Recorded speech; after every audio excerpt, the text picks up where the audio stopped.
College की संख्या भी करीब 1.5 गुना बढ़ी है। इसी का परिणाम है कि इतने कम समय में जहां अंडर ग्रेजुएट सीट्स में 1.5 गुने से ज्यादा की वृद्धि हुई है, वहीं पीजी सीट्स में 80% इजाफा हुआ है। यानी यहां तक पहुंचने के लिए जो संघर्ष आपको करना पड़ा, वो कठिनाइयां हमारे युवाओं को, आपके बच्चों को नहीं उठानी पड़ेगी। दूर सुदूर क्षेत्रों में भी हमारे ज्यादा से ज्यादा युवाओं को डॉक्टर बनने का अवसर मिलेगा। उनकी प्रतिभा को, उनके सपनों को नई उड़ान मिलेगी। मेडिकल सेक्टर में हो रहे इन बदलावों के बीच डॉक्टर्स की सुरक्षा के लिए भी सरकार प्रतिबद्ध है। हमारी सरकार ने डॉक्टर्स के खिलाफ हिंसा को रोकने के लिए पिछले वर्ष ही कानून में कई कड़े प्रावधान किए हैं।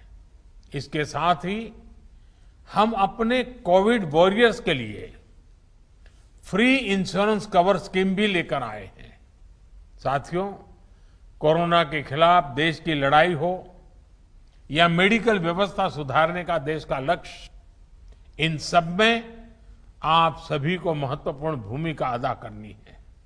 उदाहरण के तौर पर, जब आप सभी ने पहले फेज में वैक्सीन लगवाई तो उससे देश में वैक्सीन को लेकर उत्साह और विश्वास कई गुना बढ़ गया।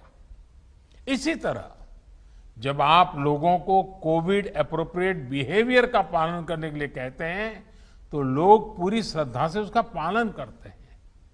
मैं चाहूंगा आप अपनी इस भूमिका को और सक्रियता से निभाएं, अपना दायरा और ज्यादा बढ़ाएं। साथियों, इन दिनों एक और अच्छी चीज हमने देखी है कि मेडिकल फ्रेटर्निटी के लोग योग के बारे में जागरूकता फैलाने के लिए बहुत आगे आए हैं। योग को प्रचारित प्रसारित करने के लिए जो काम आजादी के बाद पिछली शताब्दी में किया जाना चाहिए था, वो अब हो रहा है। इस कोरोना के काल में योग प्राणायाम का लोगों के स्वास्थ्य पर किस तरह सकारात्मक प्रभाव पड़ रहा है, पोस्ट कोविड कॉम्प्लिकेशन से निपटने में योग किस तरह मदद कर रहा है, इसके लिए आधुनिक मेडिकल साइंस से जुड़े कई संस्थानों द्वारा एविडेंस बेस्ड स्टडीज कराई जा रही है। इस पर आप में से कई लोग काफी समय दे रहे हैं। साथियों, आप लोग मेडिकल साइंस को जानते हैं, एक्सपर्ट हैं, स्पेशलिस्ट हैं, और एक भारतीय को योग को समझना भी स्वाभाविक रूप से आसान होता है। जब आप लोग योग पर स्टडी करते हैं तो पूरी दुनिया इसे बहुत सीरियसली लेती है। क्या आईएमए इसे मिशन मोड में आगे बढ़ा सकती है? योग पर एविडेंस बेस्ड स्टडीज को साइंटिफिक तरीके से आगे ले जा सकती है? एक प्रयास ये भी हो सकता है कि योग पर स्टडीज को इंटरनेशनल जर्नल्स में पब्लिश किया जाए, उसे प्रचारित किया जाए। मुझे विश्वास है कि ये स्टडीज दुनिया भर में डॉक्टर्स को, अपने पेशेंट्स को योग के बारे में और जागरूक करने के लिए भी प्रोत्साहित करेगी। साथियों, जब भी हार्ड वर्क, टैलेंट और स्किल की बात आती है तो इनमें आपका कोई मुकाबला नहीं है।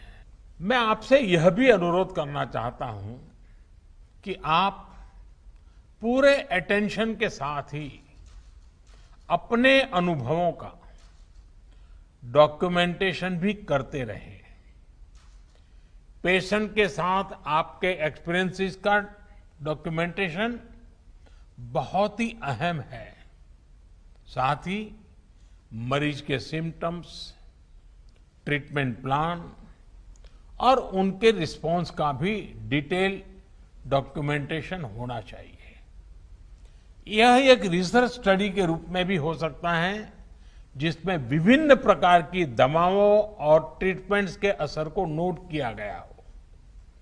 जितनी बड़ी संख्या में आप मरीजों की सेवा और देखभाल कर रहे हैं, उसके हिसाब से आप पहले से ही दुनिया में सबसे आगे हैं।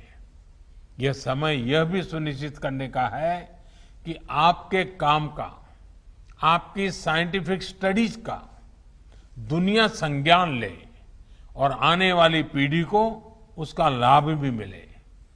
इससे दुनिया को जहां मेडिकल से जुड़े कई जटिल सवालों को समझने में आसानी होगी, वहीं उसके समाधान की दिशा भी मिलेगी। कोविड की यह महामारी इसके लिए एक अच्छा स्टार्टिंग पॉइंट हो सकता है। वैक्सीन किस प्रकार से हमारी मदद कर रही है, किस प्रकार से अर्ली डायग्नोसिस का लाभ मिल रहा है और एक पर्टिकुलर ट्रीटमेंट किस प्रकार से हमारी सहायता कर रहा है, क्या हम इसको लेकर ज्यादा से ज्यादा स्टडीज कर सकते हैं। पिछली शताब्दी में जब महामारी आई थी, आज उसका डॉक्यूमेंटेशन बहुत उपलब्ध नहीं है।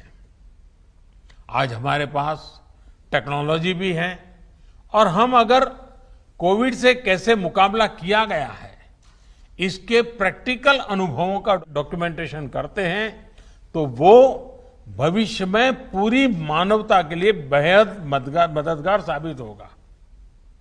आपका ये अनुभव देश के मेडिकल रिसर्च को एक नई गति भी देगा।